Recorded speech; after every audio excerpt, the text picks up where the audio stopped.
Everyone, मेरे class में आपका वेलकम है। और इस क्लास में हमें आइसोटोप्स पर ढेर सारी बातें करनी है। पिछले क्लास में हम रिलेटिव एटॉमिक मास के हवाले से बात कर चुके हैं। हमने एंट्रेंस एग्ज़ाम, आपके कंपटीशन एग्ज़ाम के हवाले से तमाम इम्पोर्टेंट पॉइंट भी डिस्कस कर लिए, उनको बहुत डिटेल के साथ हमने देख भी लिया। अब बारी है आइसोटोप्स पर हम बात करें। टॉपिक स्टार्ट करने से पहले मैं आपको बताना चाहूँगा, इसमें से शॉर्ट कम ही आते हैं। एमसीक्यूज़ और लॉन्ग क्वेश्चन का मार्जिन ज़्यादा है। एमसीक्यूज़ कुछ इंपॉर्टेंट हैं, वो मैं बता दूंगा आपको। लॉन्ग क्वेश्चन के हवाले से मैं आपको गाइड कर देता हूं कि आप इसमें आइसोटोप का टॉपिक और रिलेटिव अबंडेंस का टॉपिक मिला करके लिखोगे जब आपसे ये लॉन्ग में पूछा जाएगा। ठीक है, सिर्फ आपने आइसोटोप्स पर बस नहीं करनी, आपने उसमें रिलेटिव अबंडेंस भी ऐड करना है, वो भी आपको इसी क्लास में पढ़ा दिया जाएगा। अच्छा, let us start with basic things. हमने डाल्टन की एटॉमिक थ्योरी पढ़ी थी। Dalton's atomic theory, Dalton's atomic theory. जब मैंने आपको एटम का चैप्टर पढ़ाया था, एटम का टॉपिक पढ़ाया था, तब मैंने आपको कहा था कि डाल्टन भाई साहब ने 1808 में अपनी एक थ्योरी दी, जिनमें उन्होंने कहा कि जितना भी मैटर है हमारे पास वो डिफरेंट एटम्स से मिल करके बना है, और हर एटम जो है एलिमेंट का ही होता है, जाहिर सी बात है। और ये जो एटम है, डिफरेंट एलिमेंट्स के जो एटम्स होते हैं वो बिल्कुल आपस में डिफरेंट होते हैं, और सेम एलिमेंट के जो एटम्स होते हैं वो बिल्कुल आपस में सेम होते हैं। उनकी प्रॉपर्टीज़ सेम होती हैं, उनके मैसेज बिल्कुल सेम होते हैं। और डाल्टन भाई साहब ने ये भी कहा था कि ये जो एटम्स हैं ये आपस में कंबाइन करते हैं केमिकली, और मॉलिक्यूल और कंपाउंड्स बनाते हैं। तो ये सब बातें मैं इधर लिख भी देता हूँ।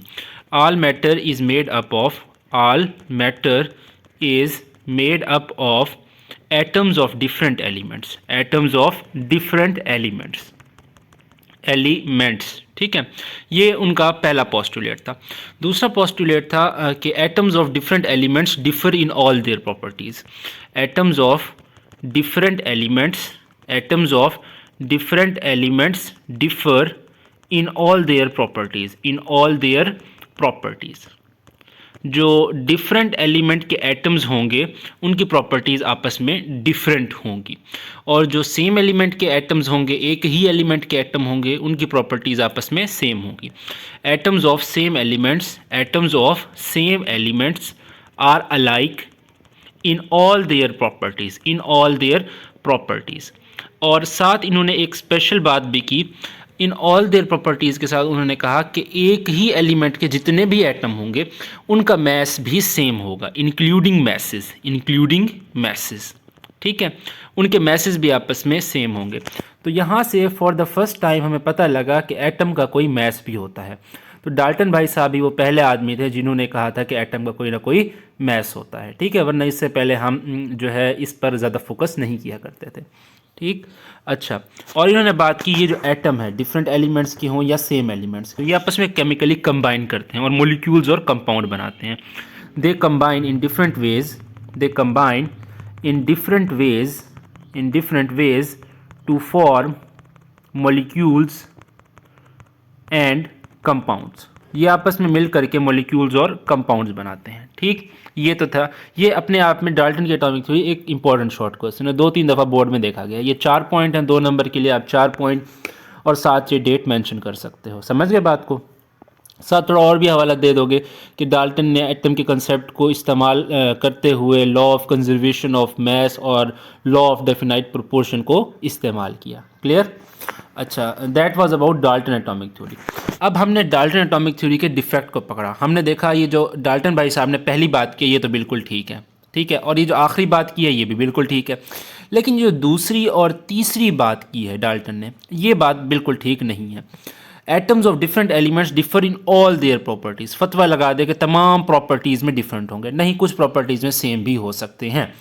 तो हमें इस पर भी ज़्यादा बात नहीं करनी, हमें इस तीसरे पॉइंट पर बात करनी है कि atoms of same elements are alike in all their properties including message. उन्होंने कहा कि एक ही एलिमेंट के जितने भी एटम हैं उनके मैसेज सेम होते हैं। हमें इस पॉइंट को पकड़ना है।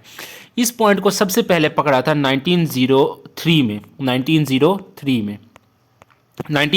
में एक साइंटिस्ट थे, उनका नाम था सॉडी, SODDY, सॉडी। बड़े मशहूर साइंटिस्ट हैं। सोडी फजान से ग्रुप डिस्प्लेसमेंट रूल भी होता है, वो हम न्यूक्लियर केमिस्ट्री में पढ़ाते होते हैं। खैर, ये बड़े मशहूर साइंटिस्ट हैं सॉडी। ये न्यूक्लियर केमिस्ट्री की दुनिया में या न्यूक्लियर फिज़िक्स की दुनिया में इनका एक नाम है अपना। अच्छा, हम ज़रा देखते हैं कि कुछ एटम्स ले लेते हैं। फॉर एग्जांपल हम हाइड्रोजन के एटम्स ले लेते हैं। हाइड्रोजन के 3 एटम्स मैंने यहाँ पर ले लिए। अब क्या ये जो 3 एटम्स हैं ये सेम है? आंसर है देखने में तो सेम ही लग रहे हैं, क्योंकि इनके सिंबल सेम हैं, तो इनकी प्रॉपर्टीज़ भी क्या सेम होंगी?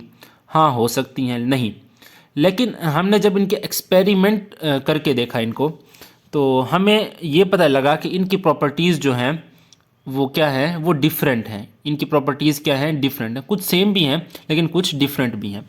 अच्छा, हमने इनके मैसेज कैलकुलेट किया। सबसे पहले इनके मैस कैलकुलेट किया, तो हमने देखा कि एक का मैस आ रहा है 1 AMU, दूसरे का मैस आ रहा है 2 AMU, तीसरे का मैस आ रहा है 3 AMU। अच्छा, हमने इनमें नंबर ऑफ़ प्रोटॉन्स चेक किए, नंबर ऑफ़ प्रोटॉन्स चेक किए, यानी एटॉमिक नंबर चेक किए, तो हमने देखा सब में एक एक प्रोटॉन ही है। हमने इनमें नंबर ऑफ़ इलेक्ट्रॉन्स चेक किए, नंबर ऑफ़ इलेक्ट्रॉन्स चेक किए, तो हमने देखा अक्ल भी यही कहती है कि अगर एक प्रोटॉन है तो एक इलेक्ट्रॉन होना चाहिए, एक प्रोटॉन तो एक इलेक्ट्रॉन, एक प्रोटॉन तो एक इलेक्ट्रॉन। एक्सपेरिमेंट में भी हमें ऐसे ही नज़र आया कि इसमें भी एक इलेक्ट्रॉन है, इसमें भी एक इलेक्ट्रॉन है, इसमें भी एक इलेक्ट्रॉन है। हाँ, जब हमने नंबर ऑफ़ न्यूट्रॉन्स को देखा, नंबर ऑफ़ न्यूट्रॉन्स को चेकआउट किया, तो नंबर ऑफ़ न्यूट्रॉन्स में हमें क्लियर कट डिफरेंस नज़र आया। हमने देखा कि ये वाला जो हाइड्रोजन है इसमें कोई न्यूट्रॉन है ही नहीं सिरे से। अच्छा, ये वाला जो हाइड्रोजन है इसमें एक न्यूट्रॉन है, और ये वाला जो हाइड्रोजन है इसमें 2 न्यूट्रॉन है। ठीक, तो मैस नंबर को हम कैसे डिफाइन करते हैं? The sum of number of neutrons and number of protons is called mass number. तो देखो 2 जमा 1 इज इक्वल टू 3, इसमें 2 न्यूट्रॉन है, एक प्रोटॉन है, तो इसका मैस नंबर 3 होगा। ठीक है, यहाँ पर देखो 1 जमा 1 ये 2 हो गया, 0 जमा 1 ये हो गया 1। तो आप देख सकते हो इनके मैस नंबर जो है डिफरेंट हैं, लेकिन एटॉमिक नंबर यानी नंबर ऑफ प्रोटॉन्स सेम है। तो ऐसे एटम्स को जो कि सेम एलिमेंट के हों, जिनके एटॉमिक नंबर सेम हों लेकिन मैस नंबर हों डिफरेंट, उनको हम बोलते हैं आइसोटोप्स। क्या बोलते हैं? आइसोटोप्स। क्लियर हो गई बात? हम आइसोटोप्स को डिफाइन कर सकते हैं कि isotopes are the different kinds of atoms of the same element which have same atomic number but different masses। ठीक है, डिफरेंट मैसेज, या आप मैस नंबर भी लिख सकते हो जैसे आपको सूट करे। तो ये आइसोटोप की डेफिनेशन है। हाँ, ज़्यादा से ज़्यादा अगर शॉर्ट पूछेगा इस आर्टिकल से तो डिफाइन आइसोटोप, गिव एग्जांपल पूछ लेगा, तो आप वो मेंशन कर सकते हो इजीली। क्लियर? अच्छा, अब टाइम है कि हम आइसोटोप्स में क्लियर कट बातें देखें कि क्या सिमिलरिटीज़ हैं क्लियर कट और क्या क्लियर कट डिफरेंसेस हैं। देखिए, इनकी सिमिलरिटीज़ और डिफरेंसेस पर बात करते हैं। Similarities and differences. अभी हमने बात की कि जो आइसोटोप्स होते हैं उनके अंदर एटॉमिक नंबर सेम होता है, सेम एटॉमिक नंबर, उनका एटॉमिक नंबर सेम होता है। तो चलिए पहली बात यही कर लेते हैं कि इनके अंदर एटॉमिक नंबर क्या होता है? सेम। एटॉमिक नंबर सेम होता है। ठीक है, सेम एटॉमिक नंबर। पहले सिमिलरिटीज़ लिख लेते हैं, फिर डिसिमिलरिटीज़ लिख लेंगे। अच्छा, और देखिए नंबर ऑफ़ इलेक्ट्रॉन्स हमने देखा सेम है ना, तो इनमें नंबर ऑफ़ इलेक्ट्रॉन्स भी क्या होते हैं? सेम। इलेक्ट्रॉन्स भी क्या होते हैं? सेम होते हैं, इलेक्ट्रॉन्स। अच्छा, और हमने क्या देखा कि प्रोटॉन्स भी सेम है। ये देखो प्रोटॉन सेम है ना, तो देखिए प्रोटॉन्स PROTON, ठीक है, प्रोटॉन।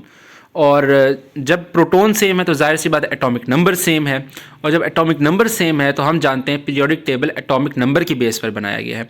तो आइसोटोप्स की पोजीशन इन पीरियोडिक टेबल वो भी सेम रहेगी, तो इनकी पोजीशन इन पीरियोडिक टेबल भी क्या होती है? Same. Position in periodic table, ठीक है, पीरियोडिक टेबल में इनकी पोजीशन भी सेम है। अगर इनमें नंबर ऑफ इलेक्ट्रॉन्स सेम है तो जाहिर सी बात है इलेक्ट्रॉनिक कॉन्फ़िगरेशन भी सेम होगी।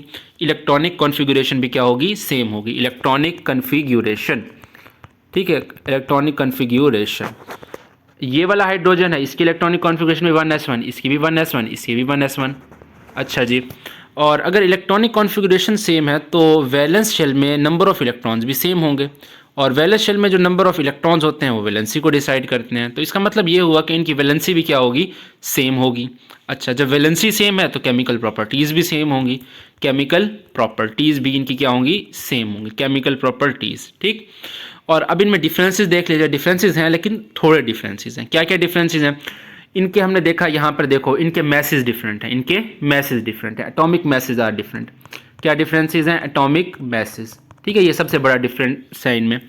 और क्या डिफरेंस है, हमने देखा neutrons, number of neutrons different है, तो यहाँ पर लिख देते हैं न्यूट्रॉन्स। ठीक है, न्यूट्रॉन्स भी डिफरेंट होते हैं। अच्छा, अगर मैसेज डिफरेंट हैं तो इनकी डेंसिटी भी डिफरेंट होगी, क्योंकि डेंसिटी एक फिजिकल प्रॉपर्टी और मैस पर डिपेंड करती है। इनफैक्ट जितनी भी हमारी फिजिकल प्रॉपर्टीज़ हैं, most of the physical properties, सारी नहीं, most of the physical properties atomic message पर डिपेंड करती हैं। तो जब एटॉमिक मैसेज डिफरेंट होंगे तो फिजिकल प्रॉपर्टीज़ भी क्या आएंगी, डिफरेंट आएंगी। तो हम कह सकते हैं इनकी फिजिकल प्रॉपर्टीज़ भी क्या होती हैं, डिफरेंट। फिजिकल प्रॉपर्टीज़, ठीक है, वो भी क्या होती हैं, डिफरेंट होती हैं। अच्छा, मज़ीद हम बात करते हैं हाइड्रोजन के आइसोटोप्स के बारे में। ठीक है, हमने अभी यहाँ पर क्लियर कट बात की है, लेकिन इनके कुछ स्पेशल नाम होते हैं। हाइड्रोजन के आइसोटोप्स के कुछ स्पेशल नाम होते हैं, हाँ, उन पर हम थोड़ी बात कर लेते हैं। ये हाइड्रोजन के 3 आइसोटोप्स हैं, हाइड्रोजन के 3 आइसोटोप हैं। इसका एटॉमिक नंबर 1 है। ठीक है, सिमिलरली इसका एटॉमिक नंबर भी 1 है, क्योंकि एक प्रोटॉन है। इसका भी एटॉमिक नंबर 1 आएगा, क्योंकि इसमें भी एक प्रोटॉन है। हाँ, मैस नंबर जो है या एटॉमिक मैसेज जो हैं वो डिफरेंट हैं। इसका 1 है, इसका 2 है, इसका 3 है। ठीक, अच्छा, ये जो 1 एटॉमिक मैस वाला हाइड्रोजन है, इसको हम बोलते हैं प्रोटियम। क्या बोलते हैं, प्रोटियम, PROTIUM। इसको सिंपली H लिख करके हम शो कर देते हैं, क्योंकि ये सबसे ज़्यादा अबंडेंट होता है। मोस्ट ऑफ द हाइड्रोजन जो हमें मिलता है वो प्रोटियम ही होता है। अच्छा, ये सवाल किया जा सकता है, which element has no neutron, which element has no neutron. देखो, जब मैंने आपको एटम का टॉपिक पढ़ाया था तब मैंने कहा था इलेक्ट्रॉन, प्रोटॉन, न्यूट्रॉन फंडामेंटल सब एटॉमिक पार्टिकल हैं, हर एटम में पाए जाते हैं। लेकिन यहाँ पर देखो, प्रोटियम एक ऐसा एटम है, प्रोटियम एक ऐसा एटम है जिसमें न्यूट्रॉन नहीं है। प्रोटियम एक ऐसा एटम है जिसमें न्यूट्रॉन नहीं है। तो प्रोटियम के अलावा बाकी सब में न्यूट्रॉन पाया जाता है। ठीक है, ये एक एक्सेप्शन है, ये आप याद रखोगे। आपसे पूछेगा which one of the following has no neutron, तो उसमें आपको या हाइड्रोजन का ऑप्शन देगा या प्रोटियम का ऑप्शन देगा। ठीक है, दोनों दे तो फिर आपने प्रोटियम को सिलेक्ट करना है, अगर प्रोटियम ना हो तो फिर आपने हाइड्रोजन की तरफ जाना है। ठीक होगी बात। अच्छा, इसको हम बोलते हैं प्रोटियम, और ये वाला जो जिसका मैस 2 है इसको हम बोलते हैं ड्यूटीरियम, ड्यूटीरियम। ठीक है, इसको हम डी से शो करते हैं, डी से। ठीक है, ये एच और उसके साथ डैश डाल के 2 भी लिख देते होते हैं, ड्यूटीरियम। इसका एक फेमस MCQ भी है कि ये आपको हैवी वाटर बनाने में हेल्प करता है। ठीक है, आम वाटर जो होता है वो H2O होता है, यानी प्रोटियम वाला होता है। हैवी वाटर जो होता है ना वो D2O होता है, D2O। ठीक, तो वो ड्यूटीरियम से बना होता है। अच्छा, और ये जो 3 वाला है इसे हम बोलते हैं ट्रीटियम, TRITIUM, ट्रीटियम, और इसको T से डिनोट करते हैं, T से। ठीक, तो ये था हमारे पास हाइड्रोजन के आइसोटोप्स के बारे में। इनके डिटेल हमने देखे, इसमें एक इलेक्ट्रॉन, इसमें एक इलेक्ट्रॉन, इसमें एक इलेक्ट्रॉन, इसमें एक प्रोटॉन, एक प्रोटॉन, एक प्रोटॉन, कोई न्यूट्रॉन नहीं, एक न्यूट्रॉन है, 2 न्यूट्रॉन है। ठीक है, इसका मैस 1 है, इसका 2 है, इसका 3 AMU है। लाइकवाइज हम कार्बन के आइसोटोप्स के बारे में भी बात करना चाहेंगे। ठीक है, कार्बन के भी 3 आइसोटोप होते हैं। ठीक है, इन तीनों का एटॉमिक नंबर होता है 6, लेकिन मैस नंबर डिफरेंट होता है। इसका 12, 13 और ये 14, 12, ये 13 और ये 14। इनमें अगर इलेक्ट्रॉन्स की बात की जाए, इलेक्ट्रॉन्स, प्रोटॉन्स की बात भी कर लेते हैं, साथ ही साथ लगे तो न्यूट्रॉन की बात भी कर लेनी चाहिए, न्यूट्रॉन्स। तो इन तीनों में 6-6 इलेक्ट्रॉन होते हैं, इन तीनों में 6-6 इलेक्ट्रॉन होते हैं और 6-6 प्रोटॉन होते हैं। ठीक है, 6-6 प्रोटॉन होते हैं। यहाँ पर देखो ना, एटॉमिक नंबर 6 है तो 6 प्रोटॉन होंगे, और जब 6 प्रोटॉन होंगे तो 6 इलेक्ट्रॉन भी होंगे। अच्छा, न्यूट्रॉन्स, न्यूट्रॉन कैसे निकालते हैं, mass number minus atomic number. 12 minus 6 कितना आएगा, 6 आएगा। 13 माइनस 6 कितना आएगा, 7 आएगा। ठीक है, 7। 14 माइनस 6 कितना आएगा, 8 आएगा। तो इसमें 6 न्यूट्रॉन है, इसमें 7 न्यूट्रॉन है, इसमें 8 न्यूट्रॉन है, जबकि इलेक्ट्रॉन और प्रोटॉन की तादाद जो है वो क्या है, सेम है। वो क्या है, सेम है। अच्छा, अब कुछ इंपॉर्टेंट MCQs है मेरे पास, कुछ इंपॉर्टेंट MCQs हैं। कुछ एलिमेंट्स के मैं लिखूंगा आइसोटोप्स। ठीक है, ये नहीं बताऊंगा कि इनके ये आइसोटोप है, बस ये बताऊंगा इतने नंबर हैं उनके आइसोटोप्स का। यानी फॉर एग्जांपल ऑक्सीजन है, उसके 3 आइसोटोप पाए जाते हैं। निकल है, उसके 5 आइसोटोप पाए जाते हैं। जिस तरह अभी हमने देखा कि कार्बन के 3 आइसोटोप होते हैं, इस तरीके से कुछ एलिमेंट होते हैं जिनके 2 आइसोटोप होते हैं। तो मैं लिखूंगा कि किस किस एलिमेंट के कितने कितने आइसोटोप अवेलेबल हैं। तो वो वैल्यूज़ आपको याद करनी है। यही MCQs इधर से आते होते हैं, इस टॉपिक में से यही MCQs बनते होते हैं। इससे ज़्यादा जो है ना आपको कोई MCQ तंग करने वाला नहीं देता होता। तो यहाँ पर कुछ एलिमेंट्स के नाम लिख देंगे और यहाँ पर उनके नंबर ऑफ आइसोटोप्स लिख देंगे। पहला है अपने पास ऑक्सीजन, दूसरा जिस पर मुझे बात करनी है वो है निकेल, तीसरा है कैल्शियम, चौथा है पैलेडियम, और अगला है कैडमियम। कैडमियम पर मुझे थोड़ी सी बात करनी है, टिन। ठीक है, इनके आइसोटोप्स का नंबर हमें याद रखना है। ऑक्सीजन जो है इसके 3 आइसोटोप हैं, ऑक्सीजन के 3 आइसोटोप होते हैं। निकल के 5 आइसोटोप होते हैं, 5। कैल्शियम के 6 आइसोटोप होते हैं। पैलेडियम के 6 आइसोटोप होते हैं। कैडमियम के 9 आइसोटोप होते हैं और टिन के 11 आइसोटोप होते हैं। तो ये वैल्यूज़ हैं, ये आपको याद रखनी है। यही यहाँ से एमसीक्यूज पूछा जाता है। इसके अलावा जो है यहाँ से जो है कोई ज़्यादा 3-5 करके आपसे एमसीक्यूज नहीं पूछेगा, यही एमसीक्यूज आपसे ज़्यादातर पूछा जाता है। ठीक है, अच्छा, मज़ीद हमें बात करनी है अब रिलेटिव अबंडेंस के हवाले से। ये आइसोटोप का आर्टिकल हमारा कंप्लीट हो गया। रिलेटिव अबंडेंस क्या होती है? सवाल ये है कि ये कार्बन के 3 आइसोटोप्स हैं, कार्बन के ये 3 आइसोटोप हैं। क्या हम कहीं से अगर कार्बन का सैंपल लें तो उसमें कार्बन 12 भी होगा, 13 भी होगा और कार्बन 14 भी होगा? तो आंसर है यस। तो आंसर है कितना कितना होगा, कितना कार्बन 12 होगा, कितना कार्बन 13 होगा और कितना कार्बन 14 होगा। ठीक है, लाइकवाइज अगर हम कहीं से हाइड्रोजन लें तो उसमें प्रोटियम कितना होगा, ड्यूटीरियम कितना होगा, ट्रीटियम कितना होगा। इसी का नाम है रिलेटिव अबंडेंस, इसी का नाम है रिलेटिव अबंडेंस। क्या बोलते हैं इसको? Relative abundance, relative abundance. तो रिलेटिव अबंडेंस को डिफाइन करते हैं the percentage of N isotope, the percentage of N isotope in the given naturally occurring यानी जो नेचर में एग्जिस्ट भी करता हो, naturally occurring sample of an element is called its relative abundance. ठीक है, ये रिलेटिव अबंडेंस का दूसरा नाम नेचुरल अबंडेंस भी होता है। ठीक है, तो the percentage of N isotope in the given naturally occurring sample of an element is called its relative abundance. ये डेफिनेशन बुक में नहीं लिखी हुई, लेकिन आप लिखोगे और जब लॉन्ग क्वेश्चन आप लिखोगे तो सबसे पहले रिलेटिव अबंडेंस की डेफिनेशन दोगे, यानी आइसोटोप वाला एक्सप्लेन करने के बाद रिलेटिव अबंडेंस की डेफिनेशन दोगे। अच्छा, हम कुछ सैंपल ले लेते हैं, चलो किसी एलिमेंट का। लाइकवाइज हम क्लोरीन का ले लेते हैं, Cl2 Cl2 Cl2 Cl2 और Cl2। ठीक है, अच्छा, अब इसका करते हैं पोस्टमार्टम, और देखते हैं क्या इसमें जो क्लोरीन है Cl है क्या ये सभी एक तरह के हैं। तो ये हमने एक नेचुरल सैंपल लिया क्लोरीन का, जैसे एग्जिस्ट करता है, Cl2 की फॉर्म में एग्जिस्ट करता है ना क्लोरीन। तो हमने क्या देखा कि इसमें हमें 2 तरह का क्लोरीन मिल रहा है, एक का जो एटॉमिक मास है वो 35 है और दूसरे का एटॉमिक मास है वो 37 है। ठीक है, ये जो क्लोरीन 35 है ये इस पूरे सैंपल में 75% है। कितना है? 75% है। और ये जो क्लोरीन 37 है ये इस पूरे सैंपल में कितना है? 25% है। ठीक है, यानी इसके अंदर 75% क्लोरीन 35 है और 25% क्लोरीन 37 है। ये हम मेजर कैसे करते हैं? ये एक टेक्निक होती है जिसे हम बोलते हैं mass spectrometry. It is measured by mass spectrometry. इसको हम मैस स्पेक्ट्रोमीट्री के ज़रिए से जो है इसको डिटरमिन करते होते हैं। समझ गए बात को? अच्छा, तो ये MCQ है इंपॉर्टेंट कि रिलेटिव अबंडेंस जो है हम कैसे मेजर करते होते हैं, वो हम मेजर करते होते हैं बाय मैस स्पेक्ट्रोमीट्री। अच्छा, अब मैं कुछ एलिमेंट्स लिखूंगा, उनके आइसोटोप्स के नाम लिखूंगा, कौन कौन से आइसोटोप्स होते हैं, उनकी अबंडेंसेस लिखूंगा और उनके मैसेज लिखूंगा। ठीक है, बुक में जो टेबल है ना वो काफ़ी बड़ा है, तो मैं यहाँ पर वहीं लिखूंगा जो इंपॉर्टेंट है, जो यानी बोर्ड पॉइंट ऑफ व्यू से या आपके एंट्रेंस एग्जाम्स के हवाले से आपको आने चाहिए। तो ये आप वैल्यूज़ याद करोगे और सिर्फ यही, मैं बुक में काफ़ी सारे लिखे हुए हैं तो मैं सिर्फ 5 से 6 एलिमेंट्स जो हैं इंपॉर्टेंट उन्हीं के नाम और उन्हीं के अबंडेंसेस लिखूंगा। तो आपको भी वहीं याद करने हैं। जब लॉन्ग क्वेश्चन लिखो तो आप टेबल में भी सिर्फ वहीं बनाना। ठीक है, आप जब अपने एंट्रेंस एग्जाम्स की तैयारी करोगे तो आपके लिए तब भी ये फ्रूटफुल होगा। तो यहाँ पर चलो हम लिख लेंगे एलिमेंट्स के नाम और इसके साथ यहाँ पर आइसोटोप्स लिख लेंगे कि उनके कौन कौन से आइसोटोप्स पाए जाते हैं, साथ उनकी अबंडेंसेस बता देंगे, अबंडेंस, और साथ उनके मैसेज बता देंगे AMU में। आप जानते हो कि जो एटम के मैसेज होते हैं यानी एटॉमिक मैसेज होते हैं वो EMU में रिपोर्ट किए जाते हैं। इस पर पूरा एक डिटेल वीडियो हम बना चुके हैं। अच्छा, सबसे पहला जो एक इम्पॉर्टेंट एलिमेंट अपने पास जो अभी हम डिस्कस भी कर चुके हैं दैट इज़ क्लोरीन। ये तो आपको याद रखना है क्लोरीन।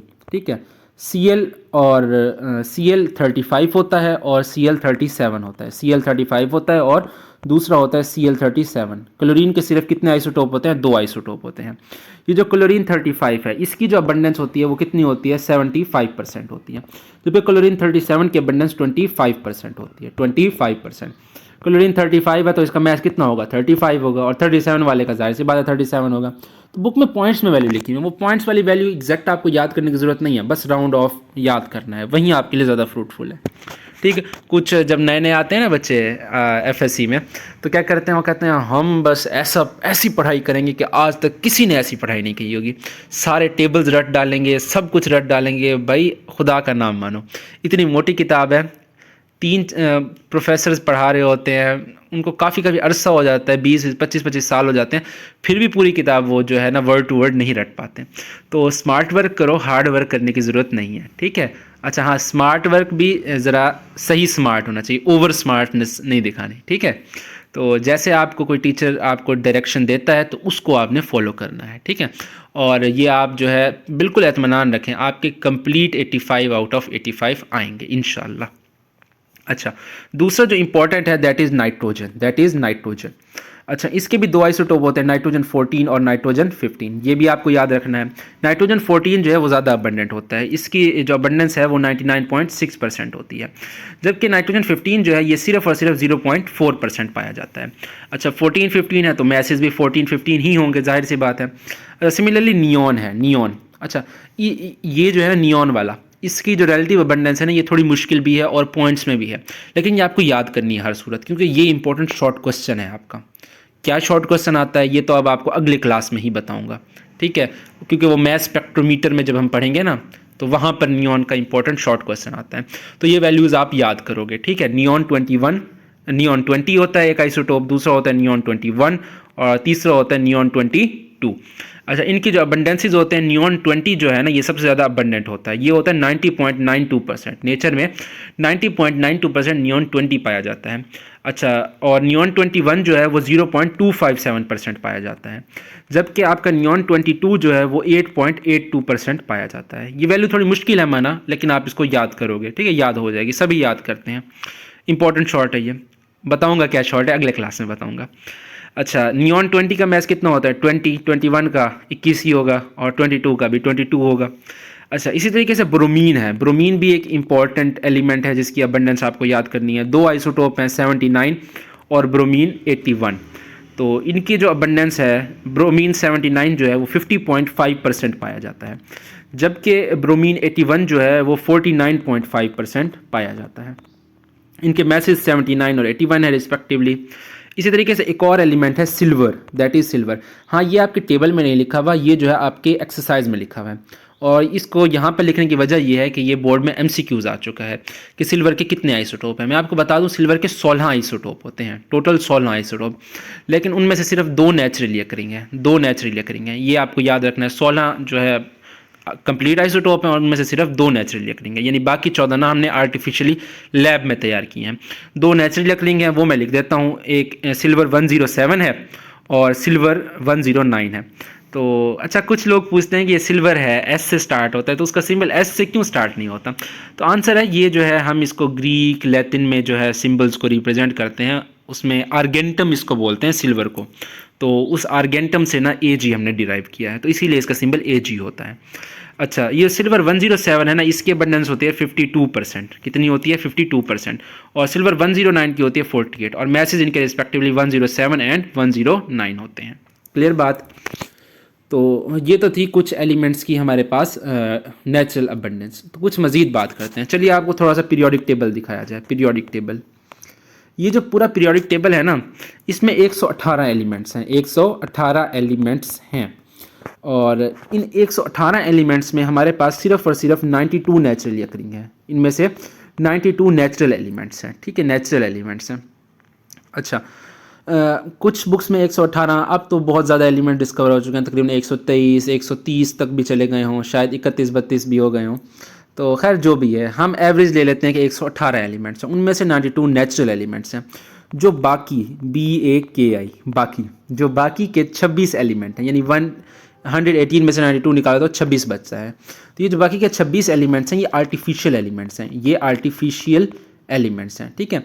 ये जो 92 नेचुरली अकरिंग एलिमेंट्स हैं, ये 92 नेचुरली अकरिंग एलिमेंट्स जो हैं, इनके डिफरेंट आइसोटोप्स हैं। किसी का 1 आइसोटोप है, किसी के 2 आइसोटोप हैं, किसी के 3 आइसोटोप हैं, किसी के 4, किसी के 5, इवन के 32 तक भी आइसोटोप्स हैं हमारे पास। तो इनके अगर सब के आइसोटोप्स को मिलाया जाए तो टोटल हमारे पास 280 डिफरेंट आइसोटोप्स अवेलेबल हैं, 280 डिफरेंट आइसोटोप्स अवेलेबल हैं इन 92 एलिमेंट्स के 280 डिफरेंट आइसोटोप्स अवेलेबल हैं।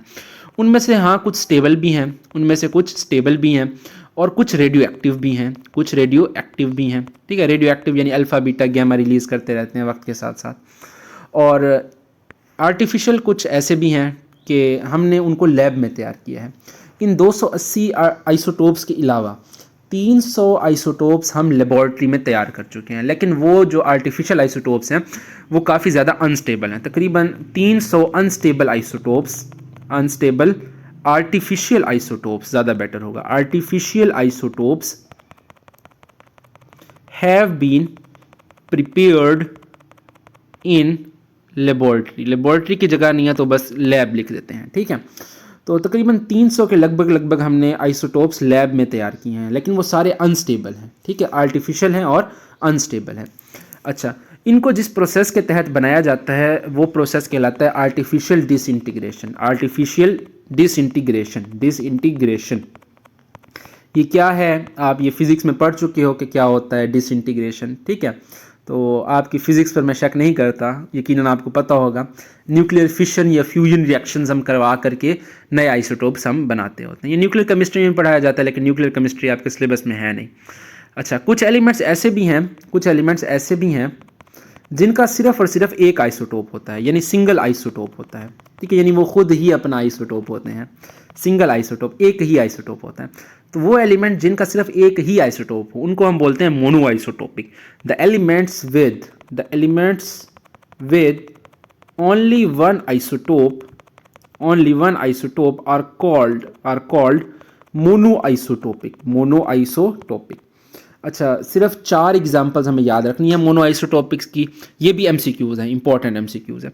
तो आर्सेनिक है एक, ठीक है, फ्लोरीन है, आयोडीन है और गोल्ड है। ठीक है, ये मोनो आइसोटोपिक है, इनका कोई दूसरा तीसरा आइसोटोप नहीं होता। हाँ, आर्टिफिशियली हो अगर तो वो पॉसिबल है, लेकिन वैसे जो है इनका नेचुरली कोई दूसरा आइसोटोप नहीं होता।